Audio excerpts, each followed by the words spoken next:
Hello, so driving tests across the UK are being cancelled today, which is November 19th, 2024, because as you can see, we've had a fair amount of snow overnight, and it's said to remain snowing quite badly for the coming hours. So whenever this happens, people always ask the question, why don't they do tests in the snow? Because I've got to learn to drive and I've got to drive in the snow anyway. It's because you aren't able to demonstrate a normal level of driving ability in the snow, as those two cars nearly collide with each other. And you notice what those cars have done incorrectly, the drivers of their cars.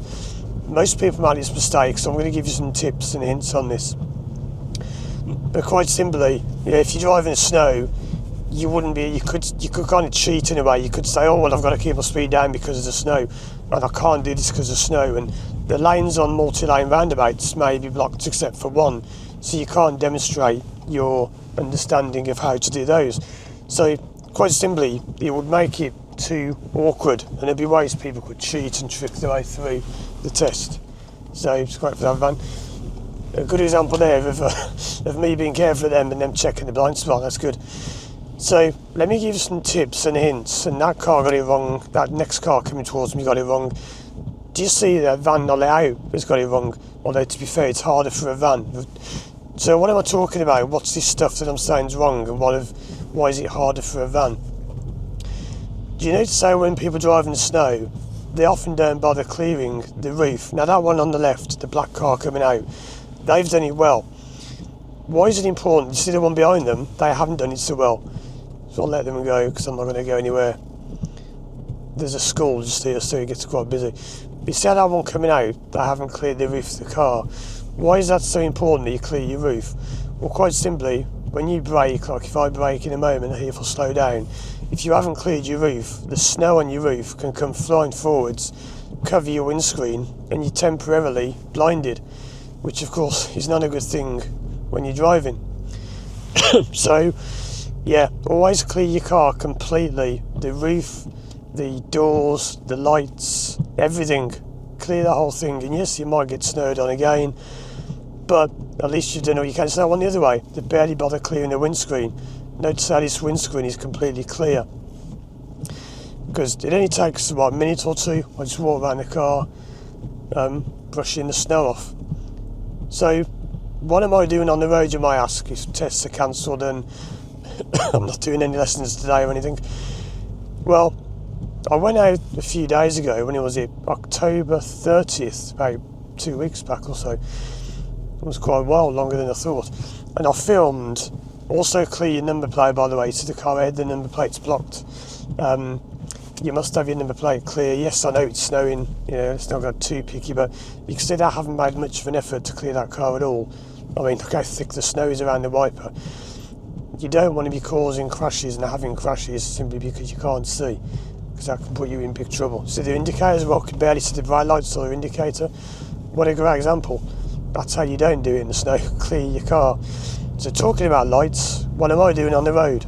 Well, as I say, I filmed this thing, an interesting experiment, I thought, a couple of weeks ago or so, where I went out and did a driving test at night at Halloween, just to make it spookier. And yeah, I noticed when I was editing the video, and when I was driving home, to be fair, I noticed one of my headlights didn't quite look right. So the one on the right side looks like it's slightly different to the one on the left. It's like it was very slightly not quite aligned properly, like it's not quite level. So I'm taking my car into a garage to have it professionally done, because if your lights are not working properly, they're not working, they're working, but one's just slightly off. But that can be a reason to fail an MOT. And if you don't know what an MOT is, because people watch my videos from all over the world, an MOT is a Ministry of Transport test. Once a year, once your car is more than 3 years old, you have to take your car and have it tested, and they testings are the lights, the tyres. It's a fairly basic but also fairly comprehensive test, where they just look over your car and see if it's in roadworthy condition. It does not mean it's safe to buy a car, it doesn't mean it's mechanically sound, it just means that the lights, the wipers, the tyres and that are working. So anyway, I'm taking this in because if your car fails an MOT on the lights, they won't let you drive it home because it's classed as a dangerous fail. And yes, they can often just fix it there and then, but I'm just taking it in to get it done before it goes for the MOT in a few weeks. So I'm not normally out this time of day. It's 8:30 in the morning. I'm normally still sort of having breakfast about this time of day, if I'm even up and about. Yeah, I'm always up and about by this time, but yeah, it's getting quite busy here. So yeah, I was thinking about walking home. Now you can't see me in this video, but I've got my full winter kit on. I've got my waterproof trousers, which I often wear because I do loads of hiking and walking. I've got my hiking shoes on. I might get the train. Probably will get the train back on my walk. So I'm just looking at what's going on there. It's a 40-minute walk or a 3-minute train ride. So which one would you do? I'm just going to go and grab a baguette from Greg's, and that'll be my lunch. And I think I'll go home and build a snowman in the garden. So yeah, driving tests are cancelled, and I've put a few hints and tips in there. I have done other videos. I remember years ago I filmed one in the snow about driving tips. But we haven't had snow for quite a while. I think we had one night of it last year, and it went by about 9 in the morning. And this is due to go by later today. So the plan is get the car in, get it fixed as it were, and then go back. Okay, I'm back. So it's only a few seconds after I said that I was going to end the video maybe. But I'm stuck in this jam. I thought of a few more hints and tips I can give you. So one tip is when you're clearing your car, be aware, especially if you live in a large city like this is Birmingham, for those of you watching outside the UK. Birmingham is the UK's second city after London. Be very careful, because unfortunately car thieves do come out in this weather looking for people who are foolish enough to do this. They turn the car on and then they go back in the house and they come out expecting the car to be nice and warmed up, and the car's not there anymore because it's gone.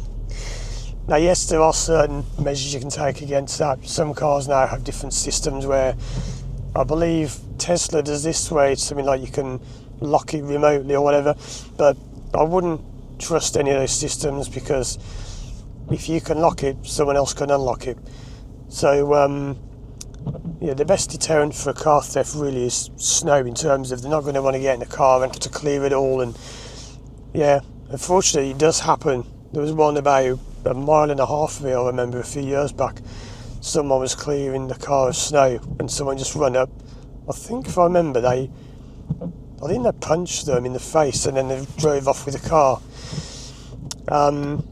There's a car park not far from here where there was a man used to wait in the bushes with a hammer, and he used to wait for women to get back to the car. He picked on women, I suppose, thinking they were easier targets, and he'd run up and smash them over the head with a hammer and steal the car. Yeah, so unfortunately that's the kind of thing you have to be aware of these days. So yeah, be careful of clearing your car. Also be careful of things like that. I noticed those pedestrians who are crossing. If you haven't fully cleared your car, then you may not see them, because this windscreen, I hope you can see, is completely clear all the way to the sides. And it does help that I've got a heated front windscreen. It's very handy to have that.